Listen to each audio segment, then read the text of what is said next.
తిరుమలలో ఈ రోజు చోటు చేసుకున్నటువంటి పరిణామాలు తెలుగుదేశం పార్టీ ప్రతినిధులు మాట్లాడుతున్నారు. మగాళ్ళతో రాజకీయం చేయడం అంటే బిఆర్ నాయుడు మగాడేగా నిరూపించుకున్నాడుగా. బిఆర్ నాయుడు మగాడే నిరూపించుకున్నాడు కదా, అందుకే ఆయనతో రాజకీయం చేయదలుచుకున్నాం అనుకుంటున్నాం మేము. ఈ రోజు మహిళలతో ఆయన అక్రమ సంబంధాలతో కొనసాగుతున్నటువంటి ఒక మగాడు బిఆర్ నాయుడు అని చెప్పి మీ టీవీ ద్వారా నేను ఒప్పుకుంటున్నాను. బిఆర్ నాయుడు మగాడు, అందుకే బిఆర్ నాయుడు గారితో మేము రాజకీయం దలుచుకున్నాం. మా తాతలు నెత్తులు తాగారు, మా మూతులు వాసన చూడండి అని చెప్పని వాళ్ళు అనలేదు అని చెప్పి ఈరోజు బిఆర్ నాయుడు గురించి చాలా గొప్పగా చెప్పడం అనేటువంటిది దారుణం. టీటీడీలో ఉన్నటువంటి ఈ యొక్క పదవి, ఈ యొక్క ట్రస్ట్ బోర్డు చైర్మన్ అనేటువంటి పదవి యావత్ ప్రపంచం కూడా అటువైపు చూసేటువంటి ఒక మహత్తరమైనటువంటి పదవి. ఆ పదవిలో ఉన్నటువంటి వ్యక్తి ఎంత విలువలు విశ్వసనీయతతో ఉండాలో ప్రపంచానికి చాటి చెప్పాల్సిన అవసరం ఉంది. ఆయన ఉన్నటువంటి విలువలు విశ్వసనీయతను బట్టే టీటీడీ యొక్క విలువ విశ్వసనీయత ఈ యొక్క హిందూ సమాజంలో పెరుగుతుందనేటువంటిది అందరి వాదన. అటువంటి విలువలు కలిగినటువంటి ఈ పదవిలో ఉన్నటువంటి వ్యక్తి ఈ రోజు ఆయన చేస్తున్నటువంటి అఘాయిత్యాలు, అన్యాయాలు, దారుణాలు అన్నీ ఇండి కాదు. ఆయన వచ్చిన తర్వాత తిరుమల తిరుపతి దేవస్థానంలో జరిగిన చోటు చేసుకున్నటువంటి పరిణామాలు ఒకసారి మనం గమనిస్తే ఈ యొక్క గోచారంలో ఇంచుమించుగా 100-140 గోవులు దాకా చనిపోయాయి. దాంట్లో ఒక గిరిజన ఆవు కూడా చనిపోయింది.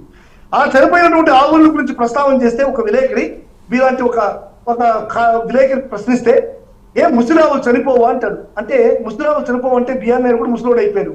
మనమందరం ముసలోడు అయితే చనిపోదామా? మనకు ఆరోగ్య పరిరక్షణ అవసరం లేదా? మీరు ఏ విధంగా ఆరోగ్య పరిరక్షణ చేసుకుంటారో అదేవిధంగా గోవులకు కూడా ఆరోగ్య పరిరక్షణ కావాలి కదా. మీ డబ్బు కాదు కదా, తిరుమల వెంకటేశ్వర స్వామి యొక్క డబ్బు కదా. అదేవిధంగా నడ్డుని ఏ విధంగా దిగజార్చారో, జంతుకు కలిసింది, ఫిష్ ఆయిల్స్ కలిసాయి, పంది నూనె కలిసింది అనేటువంటి విధంగా ఎంత విలువ దిగజార్చారో, ఇదే నడ్డుని రామాలయానికి పంపించారని చెప్పి దిగజార్చారో అంత ఘోరమైనటువంటి మాటలు ఎప్పుడూ జరగలేదు. సాక్షాత్తు ఏఐడిఎంకే కార్యకర్తలు టీటీడీ ఆలయం ముందర పోస్టర్ రిలీజ్ చేస్తే పట్టించుకునేటువంటి ప్రభుత్వం, అన్యమత ప్రచారంతో స్టిక్కర్లు తిరిగితే కార్లు పట్టించుకోని ప్రభుత్వం, పట్టించుకోని ప్రభుత్వం. ఈ విధంగా ఉన్నటువంటి ఈ టైంలో ఏది జరిగినా సరే వైఎస్ఆర్సీపీ కార్యకర్తలు, నాయకులు చేస్తున్నారు అనేటువంటి దారుణాలకు ఎదురుదారి తీయడం అనేటువంటిది అన్యాయం. ఈ రోజు బిఆర్ నాయుడు గారు 30 సంవత్సరాల రాజకీయ 30 సంవత్సరాలుగా నాకు ఆ మహిళతో సంబంధం ఉంది అంటున్నాడు. మా కుటుంబం వాళ్ళ కుటుంబం చాలా అన్యోన్యంగా ఉంటాం, 30 సంవత్సరాలు సంబంధం ఉంది అంటున్నాం. దాంట్లో తప్పే ఉంది అంటున్నాడు. అంటే తప్పు మీకు కనపడటం లేదా?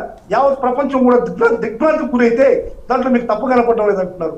మీరు ఒక మహిళని వంటింటి దగ్గరలోకి పోయి, వంటింటి పొయ్యి గట్టు మీద శ్వాస తగిలేటువంటి పరిస్థితుల్లో నువ్వు కౌగిలించుకొని ఆ మహిళని ఒక రూమ్ లోకి తీసుకెళ్తా ఉంటే మీరు ఇది కూడా నాకు ఏం తెలియదనేటువంటి మాదిరి ఎదురుదారి దిగుతున్నారు. సార్, మీకు ఈ సందర్భంగా ఒక విషయాన్ని తెలియజేయాలి సార్. మా నాయకులు కూడా చాలాసార్లు తెలియజేశారు ఈ విషయాన్ని.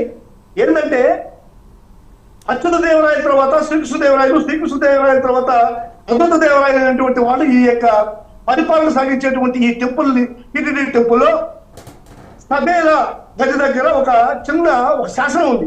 ఆ శాసనం ఏంటంటే సిరియప్పల్ అనేటువంటి ఒక ప్రధాన అర్చకుడు ఈ గుడిలో జరిగేటువంటి అనైతికమైనటువంటి కార్యక్రమాలు చేస్తున్నాడని చెప్పి గుడి ముందరనే అతను శిక్షించి అతని ప్రాణాన్ని తీసినటువంటి పరిస్థితి ఈ టీటీడీ పరిస్థితి.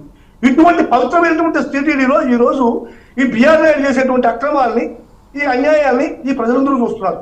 ఇప్పుడు ఒకటే అడుగుతున్నారు సార్ బిఆర్ నాయుడిని. బిఆర్ నాయుడు నైతిక విలువలు లేనటువంటి మనిషి అనేటువంటిది యావత్ ప్రపంచానికి తెలుసు. ఆయన నడిపేటువంటి టీవీ5 లో ఏ విధంగా మోసాలు చేశాడు, ఏ విధంగా అన్యాయం చేశాడు, ఇతర జీవితంలో ఏ విధంగా అన్యాయం చేశాడు అనేటువంటిది మనం అందరం కూడా మెచ్చుకోవాలి.